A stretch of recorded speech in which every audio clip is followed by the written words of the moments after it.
몇 가지 현안 관련해서 말씀드리겠습니다. 오늘 오전 박영선 국민공감혁신위원장의 기자회견을 시작으로 이제 새정치민주연합은 다시 출발선에 섰습니다. 국민이 공감할 수 있는 혁신, 국민이 공감할 때까지 혁신하겠다는 각오를 잃지 않고 분명한 변화를 실천하기 위해서 필사적으로 노력하겠습니다. 국민 여러분과 언론인 여러분의 관심과 질책을 부탁드립니다. 당 내부적으로 많은 과제가 있지만 국민 공감 혁신의 본질은 국민의 삶으로 들어가는 것이고 국민의 마음속에서 다시 태어나는 것입니다. 당 조직 정비 역시 국민의 어려움에 민감하고 국민의 고통을 덜어내는데 유능한 당 조직을 만드는 것이고 또 정부 여당과의 관계를 비롯한 국회 활동 역시 국민의 삶을 지키는 것을 목표로 할 것입니다. 관련해서 최근 청와대와 새누리당의 행보에 심각한 우려를 표하지 않을 수 없습니다. 방금 전 내일 발표될 예정인 정부의 세제 개편안의 문제점과 새정치민주연합의 대안을 저희 정책위에서 발표했습니다. 최근 경제 활성화를 명분으로 민생에 심각한 위협이 될 수 있는 법안에 대해서도 철저히 살피고 꼼꼼히 따져서 국민의 삶을 지킬 수 있는 그런 정책들을 만들도록 하겠습니다.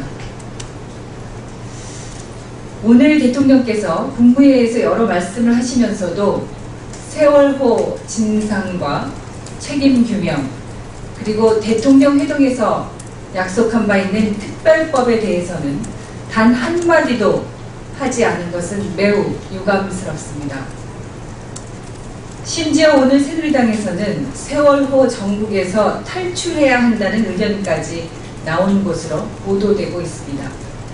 대통령과 집권여당의 모습에서 승객을 버리고 탈출한 세월호 선장의 모습이 겹쳐지는 것은 저만의 심정은 아닐 것입니다.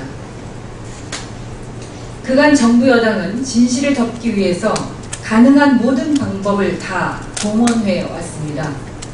국정조사를 무력화시키고 청문회 개최를 방해하고 세월호 가족들의 진심을 호도하고 악의적인 거짓 선동을 일삼는 것도 모자라서 급기야 이제 돈으로 진실을 덮어버리려는 시도까지 하고 있습니다. 가족들이 명백히 거부 의사를 밝혔음에도 피해자 지원 운운하며 진상 규명의 싹을 자르려는 것은 인간의 존엄성을 흥정의 대상으로 삼는 것과 다를 바 없습니다.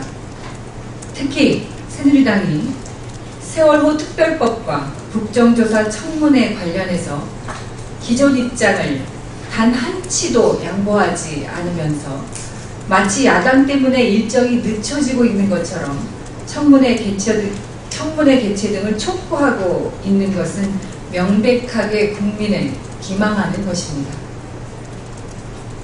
내일 모레입니다. 이번 주 목요일 여야 원내대표 주례회동이 있을 예정입니다.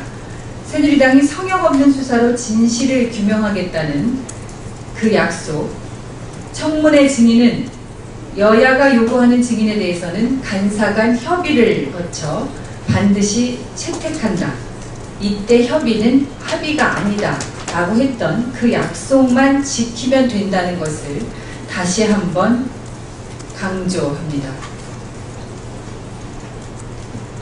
윤일병 사망 사건 관련해서 말씀드리겠습니다. 윤일병 사망 사건 관련해서 국방부 장관이 대국민 사과를 하고 28사단장은 보직 해임됐습니다. 그러나 이 일이 이렇게 끝나도 될 일이라고 생각하는 국민은 아무도 없습니다. 마찬가지로 오늘 대통령께서 참담한 심정과 일벌백계의 책임을 말씀하셨지만 이것이 그저 국민의 감성에 호소하는 것으로 끝나서는 안 될 것입니다.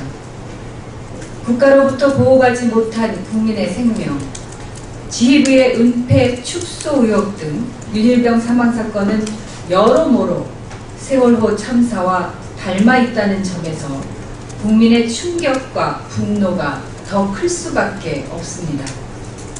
한치의 의심도 없이 실체적 진실을 밝히는 것이 우선입니다. 어제 국방위에 출석한 한민구 장관은 언론 보도를 보고 사건을 인지했다고 진술했습니다. 사건 당시 장관이었던 김관진 안보실장은 국회에 출석해서 진상을 밝히고 책임을 져야 할 것입니다. 책임질 사람이 책임지지 않는다면 또 같은 일은 반복될 수밖에 없을 것입니다. 자식을 군대에 보낸, 그리고 앞으로 자식을 군대에 보내야 할 많은 어머니들이 불안에 떨고 계십니다. 그렇게 불안해하고 자식을 걱정하는 어머니들을 대신해서 내일 박영선 국민공감혁신위원장은 그 엄마의 심정으로 논산 훈련소를 방문할 예정입니다. 일정이 잡히는 대로 여러분들께 알려드리겠습니다.